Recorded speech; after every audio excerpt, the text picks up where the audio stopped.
PTA book from 1953-54 school year for the Whitstran school. And the teachers for the year are Lucille Bussenbar. She's my favorite teacher. Yeah. Elin Throckmorton. Yep. Roberta Donnelly. Dorothy Van Eaton. Clara Carriger. Clara Medlock. And William Baylor. I forgot about this. And here's the projects. Beeler. And here's the projects for the year. Ready? Obtaining a stove for the kitchen. Investigating the removal of trees from a corner where they present a safety hazard. Buying a 48-cup coffee maker. Asking to have a new flagpole installed. Purchasing a curtain for the stage. Obtaining shrubs for planting. Setting aside money for library books. Sponsoring the safety patrol and the scout troop. Money-raising projects. Presenting the carnival. And selling tubes of shampoo. And here are the committees. Stove Committee, Tree Removal Committee, Dedication Committee, the Coffee Maker Committee, Flagpole Committee, Carnival Committee, Curtain Committee, Tree and Shrub Committee, Library Book Committee, and etc. So anyway, this is fun to look at. The officers for the PTA that year were Mr. Sam Vincent, Mr. George O'Brien, Mrs. Norman Wilson, Mrs. Clarence Baumsta, and Mr. George O'Brien also served as parliamentarian. So, Whitstran, how many remember the cafe? I don't think I need that. Okay. What? The cafe that was right next to the Whitstran store. And I believe you all can come in closer. there was a woman that her husband worked for Dick McWhorter and Dick McWhorter's father even, and her name was Alice Warren. Was it Alice? Yes. And apparently she was about this big, and she worked there at the cafe, and that's when all the potato guys were in there. Yeah, she I think right about where Buzz Blake's house is, or maybe actually closer out to the street. Closer to the street. Yeah. She made good food. Yeah. She was good cook. And her husband said that his main job when he worked for Dick was to go get his cat and pull him out. And I actually worked with him until when I was a kid. He still worked for Jan Blair. Yeah. I remember a couple of names that were fixtures would be Mr. Patterson. Yeah. And he was the hardest working, organized guy you've ever met. He drove bus, he took care of the yard, he helped serve lunch, maintained the school, and probably supported it. Sidewalks. Yeah. Snow. He did all that. A hell of an organized, hard-working guy. And then the other one that I remember as a kid was Axel's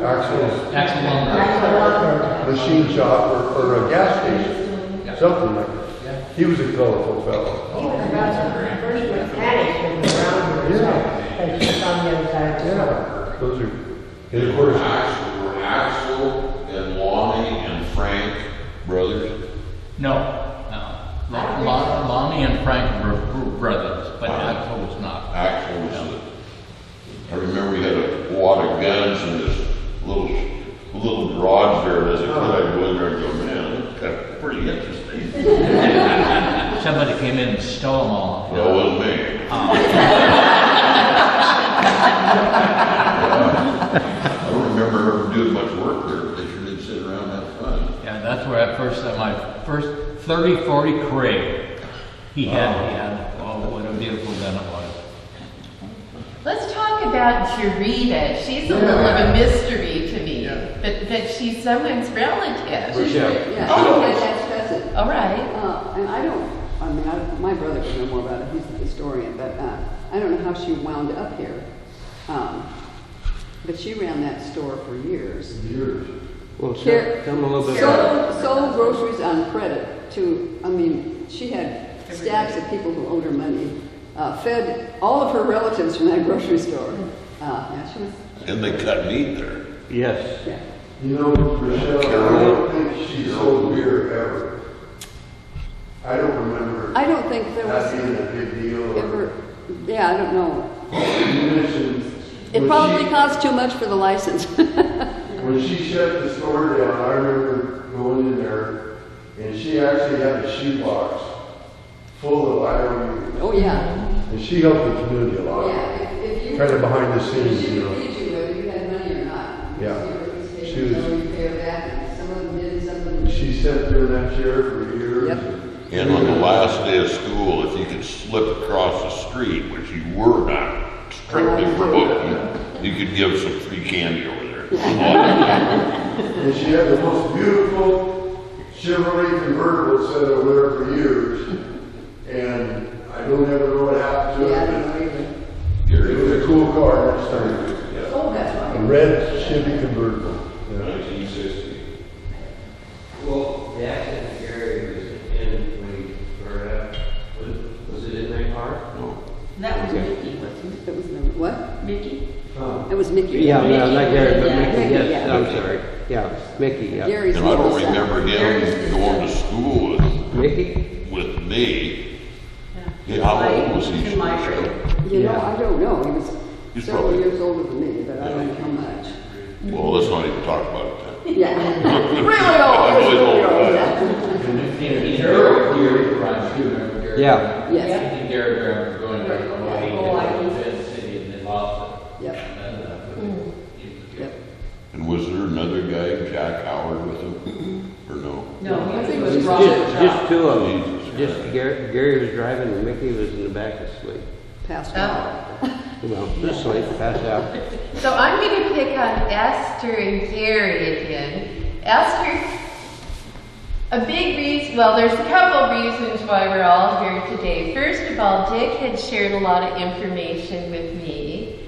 And second, Esther said, Elise, I'm going to tell people about what it was like to grow up in Whitstran. And I thought, well, let's do it. So, I wish I'd known all this because about 5 years ago, my daughter and son-in-law, who lived next door to us, had an exchange student from Norway. Yeah. And there's all this interesting stuff about the area that we didn't know, yeah. yeah. Do you guys that went to school here remember the greased pig contest and the end of the school big party and Carnival. Oh, yeah. water balloons and the whole? Oh, yeah. But they had the carnival in the gym in the wintertime too, where you put your line over and somebody Yeah. put a prize He on had it. the cakewalk. Yeah. Oh, yeah. And the last day of school, or thereabouts, we had the thing outside, yeah. They had Yeah. three-legged races and really Yeah. cool stuff like that. And as I remember, the one in the winter, the kind of the wintertime fair that we had, they had one room where like Daryl Jorgensen and Ailita and all those young guys were doing the bob. In a Year separate after room. the separate room. My brother-in-law, we don't talk about. Okay. Oh. I'd share a couple of local stories. We didn't talk, I don't think we talked about Pete and June Harrison, who lived just up the street here. And Pete became the Benton County Sheriff. So he was an important member of the community. His wife, June, was the scout leader. She had the Boy Scouts, or the Cub Scouts. And were you a Cub Scout with the Harrisons? Yeah? Yeah, I think it was. And actually, your My mom. mom and Mrs. O'Brien Yeah. were co-leaders. A little story about myself in the Whitstran school here. Had a cousin who some of you know. His name was Ron Ellis. He's departed now, but Mom had a lot of family in Spokane, and so Dick and I would go up to Spokane and stay with the cousins, and then the cousins would come down and stay with us. And Ron was kind of a rounder, and one evening he said, let's go over and play at the school. So I said, okay. So we came over from the store, and the flagpole was a metal, two-part metal thing, and he unwound the lanyard off the flagpole and started swinging on the flagpole, and we had a lot of fun doing that. And then he said, here, let me sit in it, and you push me. So I did, and we were going round and round, and pretty soon it kept getting lower and lower. He hit the ground, and we looked up, and here's the flagpole. And so he said, hey, we got to come over here after your parents go to sleep and try to straighten that out. Can you imagine two little kids trying to straighten out a bad flagpole? He said, if we don't get it straight, we're going to juvenile detention. So I'm like this in bed waiting for Mom and Dad to go to bed, and Ron's sawing off logs, and of course I fall asleep and I wake up in the morning, oh hell, I'm going to prison. But then things were quiet for a while, and after about 3 weeks, Dick and I came over to catch the bus to go in town to school, and Mr. Newhart, who was the 6th grade teacher and the principal, said, you two boys, I want to talk to you, and took us into his office and sat us down, and that wasn't a comfortable feeling when Mr. Newhart took you into his office, and he said, I heard you boys were involved in the bending of the flagpole. And Dick's as innocent as can be. He says, no. Yeah, I, of course, no, I don't know anything. And so he said, well, that's not what I heard. Are you sure? Are you telling the truth? And I said, oh, my cousin did it. Which, you know, the little kid, geez, I mean, he's in Spokane. What the hell, that's not going to cause any problem for him. Anyway, I got a good lecture, and it scared the crap out of me, and then he sent us away and got a new flagpole. Maybe that's what the flagpole committee was doing. And now we have your confession on video. Okay, Gary and Esther, what did you two do as kids around Whitstran just for fun? She asked me. Yeah, well, what we did for fun, we made our own games, you know, that. But I went to the little tiny two-room schoolhouse over here in 1941. Was when I started school in the 1st grade. And there was only 4 of us in the 1st grade. Bob McCall, Jim Gagner, Inez Steinbach, and myself. And they're all gone.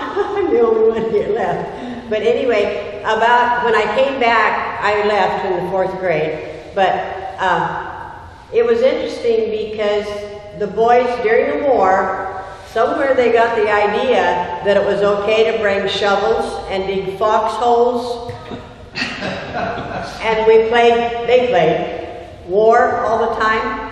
And Patty Gresham, whose folks own the store over here, she, I guess, was a nurse maybe, she thought, because she used to bring red hot cinnamon droppies, and if a kid got shot, she gave him a pill and he was good to go. Sure how to shot kids. But out here, over here, the outhouse was just an outhouse, and the girls had one end and the boys had the other end, and I think there was like 3 stalls.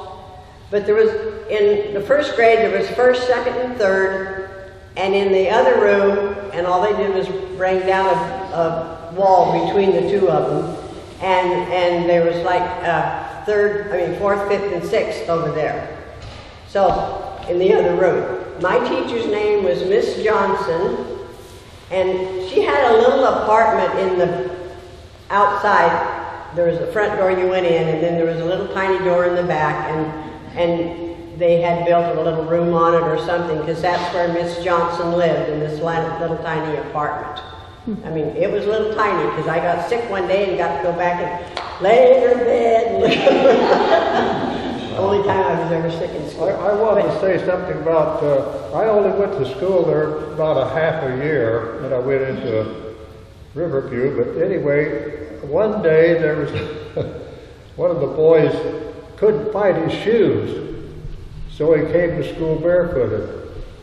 And I thought that was something, you know. He wasn't going to miss school. I'm sorry, Gary, go ahead. It's all right. You know me, I talk a lot. We lived, you know, down under the hill, and we walked from down under the hill up to Pioneer Road almost, and then clear down to school. At home and I, we would do the same. No bus services. That's where that was our route. We walked it every day and every night going home. And we moved from down there when I was in the 2nd grade, and we moved up to across the road where the Brader home is up there on the hill, up McCready, is that McCready Road? Yeah. Well, anyway, we lived over in that area. And the Steinbachs, the Gagners, the Lumbergs, a whole bunch of different lived on the road. But I used to walk out from my house. I used to walk, it was quite a ways for a 2nd grader to walk out, and I would, that's where I caught the bus. And there was a nice old, I think his name was Dog. I think that was his nickname. Yeah. Anyway, he was the bus driver. But I never missed the bus. I was never late for the bus. I stood there, cold weather, snow up to here, it didn't matter. He used to make whoever was sitting in the front seat, if there wasn't room for me, one of those kids had to move to the back. I really liked that bus driver. But it was interesting living over here, I mean going to school over here and they also used it, that's where I first started going to Sunday school, because it was a non-denominational Sunday school, and that's when you know, a lot of people would just walk, well, we probably walked, we didn't have very good cars that ran in those days, so, but anyway, that's where I first started getting to know a little bit about the Bible and all this type of stuff. It was interesting. It was interesting going to school there, and probably if somebody else told the story about when they went to school there, fortunately, everybody that went to school with me is gone. So I'm just teasing. Oh, Larry. Let me say about that school. There were grades 1 through 8 in that school initially. 1 through 8. But what year then was that? Because there was only 3 classes in my grade. Yeah, it changed. Yeah. Initially, there was 1 through 8. Because when I left in the 4th grade, there was still only 3 grades.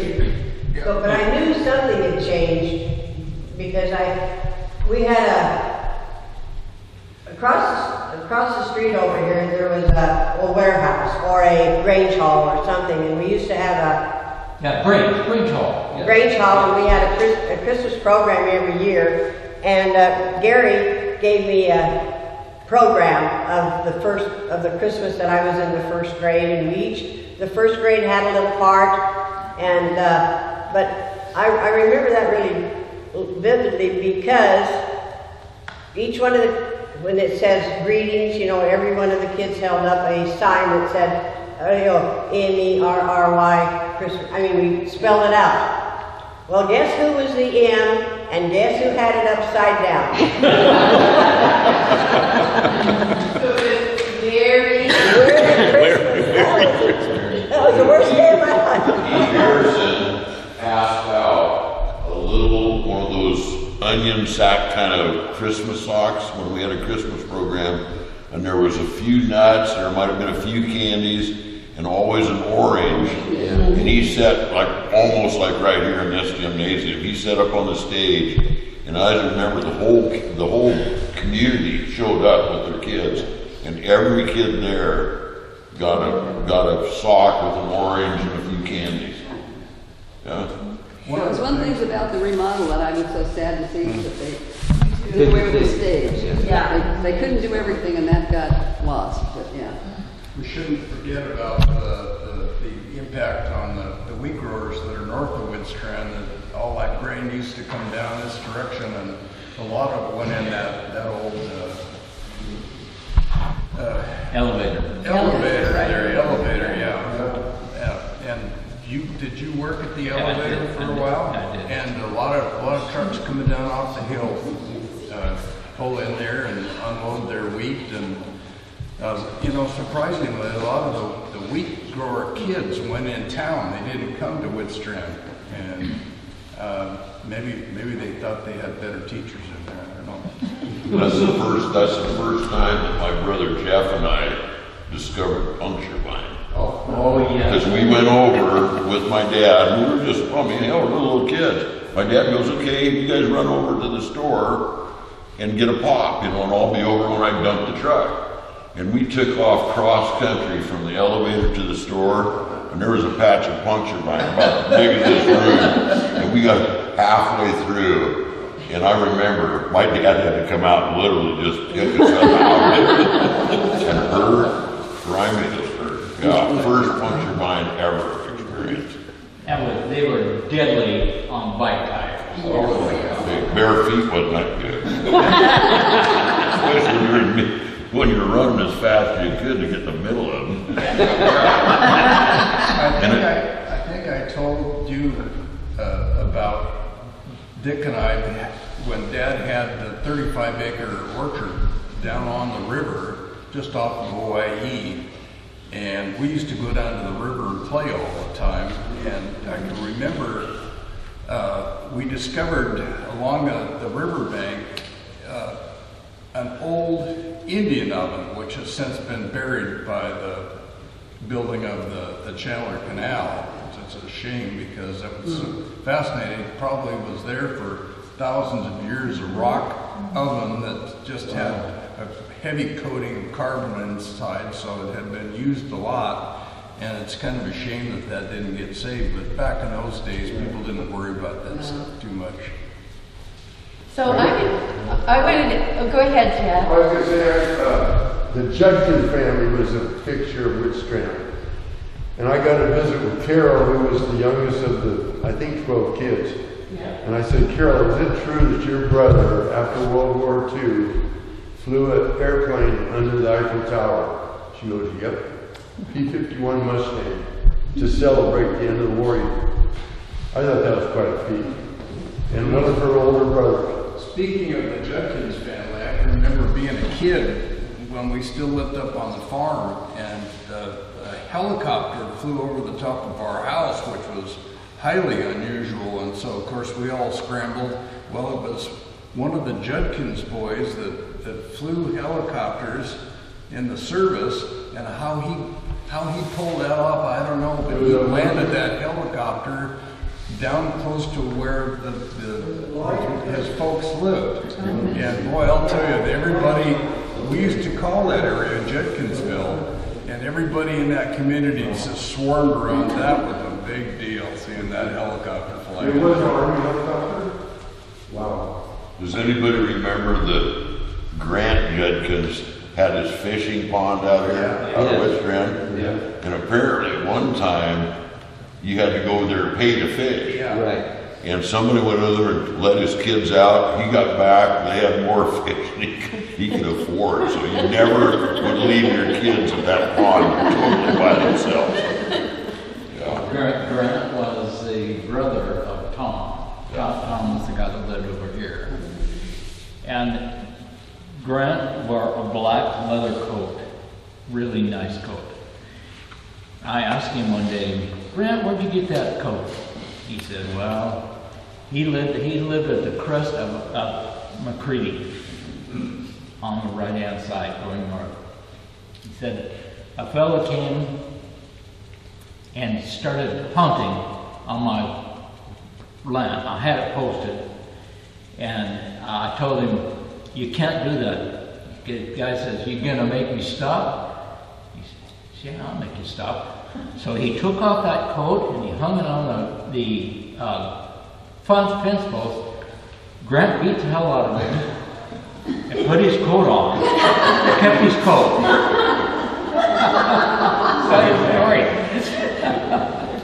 So I wanted to ask you two, where did your fathers come from?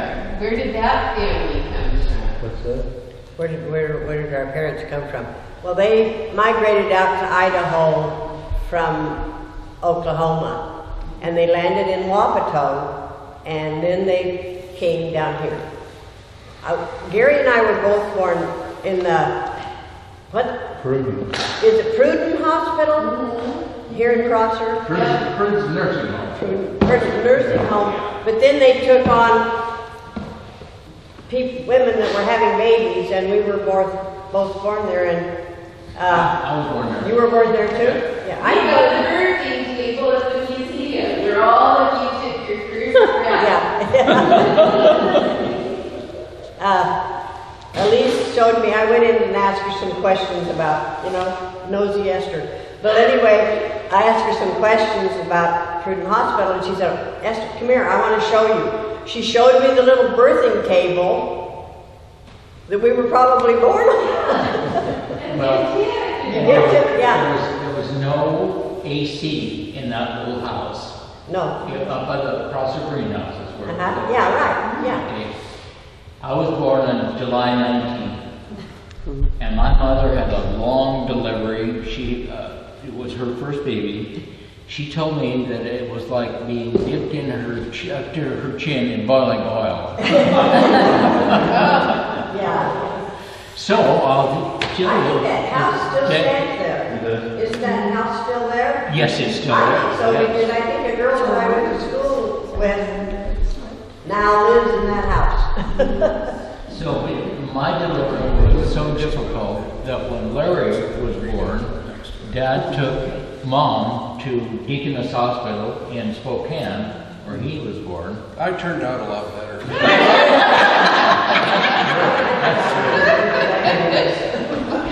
And Dad was one of the first board of directors to build a new memorial hospital, which was built in 1947. And then our youngest brother Tom was born there in 1949. Yeah. So my sister Connie and I have some Whitstran stories to tell. Can you stand it? Well, yeah, for Frequent's family, it was a favorite of ours to go to the Whitstran store. And we always bought a lot of groceries there. Our large family bought a tray of bread every week. I think it was 10 cents a loaf for Wonder Bread or something that we loved. And Ralph would slice off fresh bologna slices for us. And there was a big round of warm yellow cheese on the counter that had a red waxed rind on it. And that was a weekly staple at our house. And yes, and we could always say, charge it. And I'm pretty sure I remember that when our dad went down to pay the bill at the end of the month, then he would come home with a box of full-size candy bars that your father would reward him with. And that was a big treat. I think candy bars were a nickel then or something. We all used to buy sugar daddies there that would pull our cavities out. Yeah. But one day, Dad had taken a bunch of us to the store and bought groceries, and then we left, and Dad inadvertently left our youngest brother in the shopping cart, Phil. And he finally came to about halfway home and realized that he hadn't counted noses. And so we went back, and Phil was there, and he was so happy. He was so pampered. He had candy and all kinds of attention. But Edie was so mad at my father. I don't think she spoke to him for months. So, yeah. We had a refrigerated case that Dad kept meats and things like pork chops and rib steak, and I don't remember, roast and lunch meat. He had a lot of different kinds of lunch meat, and he had a machine that we'd slice lunch meat for people. And you'd get down to the end of one of those big rolls of bologna or salami, and there'd be a little chunk of meat left there, but it wasn't big enough to make a sandwich out of. But Dad would keep those, and every now and then, some of the bums that used to ride the rails would get off at Whitstran when they would stop to pick up cars, and they'd come in the store and they'd got anything that you could help me out with? And Dad would give them one of those chunks of meat, or maybe some cheese or something. And yeah, we sliced a lot of meat. They weren't called bums; they were hobos.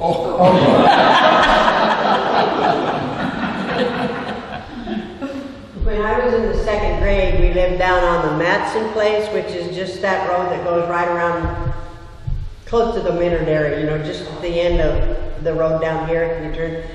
The hobos used to walk from the river up to our house and knock on the door, and Mother would always give them a fried egg sandwich.